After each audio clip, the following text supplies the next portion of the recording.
அந்த 200 யூனிட்ஸ் ஃப்ரீன்னு சொல்லிட்டு இதுக்கு முன்னாடி கரண்ட் பில் எப்படி வந்ததோ அதே மாதிரி நார்மலாக எப்படி 200 யூனிட் தூக்கிட்டு 100 யூனிட் கொடுக்கணுமா? சின்ன குழந்தைகளை போய் கேட்டால் கூட 200 பெருசு 100 பெருசா 200 தான் பெருசுன்னு சொல்லும். இதில் 200 யூனிட் தூக்கிட்டு 100 யூனிட் கொடுக்கணுமா?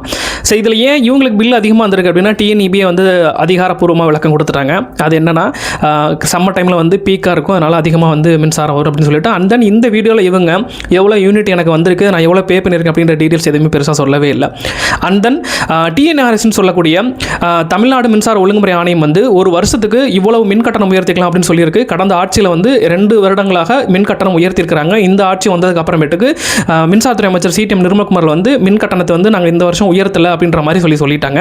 அப்படி இருந்து ஏன் மின் கட்டணம் அதிகமாக வந்திருக்கு அப்படின்னா ஒரு சிலருக்கு தொழில்நுட்ப கோளாறு காரணமாக வந்திருக்கு. அதை சரி செய்யும் பொருட்டு அதை சரி செய்யணுன்ற மாதிரி அக்கௌண்டபிலிட்டி எடுத்து சரி செய்யணும்னு சொல்லிட்டாங்க. இதுதான் என்னோட AB bill. Last month consume பண்ணதுக்கு அந்த முந்தின மந்த் கன்சியூம் பண்ண யூனிட்ஸும் அமௌண்ட் நான் டீட்டெயிலாக போட்டிருக்கேன். எனக்கு பெருசாக அந்த சேஞ்சஸும் வரல. எனக்கு வரலங்கிறதுனால யாருக்குமே வரல, பிரச்சனை இல்லைன்னு சொல்லலை. பிரச்சனை இருக்கவங்க மின்சார வாரியத்தை தொடர்பு கொண்டு உங்களுடைய கோரிக்கைகளை வைக்கலாம். எந்த டேட்டாவும் இல்லாமல் முட்டாள்தனமாக ஒரு அரசை விமர்சிக்கிறது எனக்கு வந்து விருப்பமே இல்லை. இந்த வீடியோக்கில் உங்கள் கமெண்ட்ஸ் நான் ரொம்ப வரவழைக்கிறேன். ஆனால் 2 கண்டிஷன்.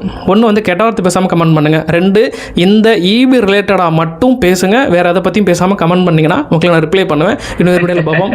Tata bye bye. நான்லாம் பாய்சன் கிடைச்சாலே பாயாசம் மாதிரி குடிப்பேன்.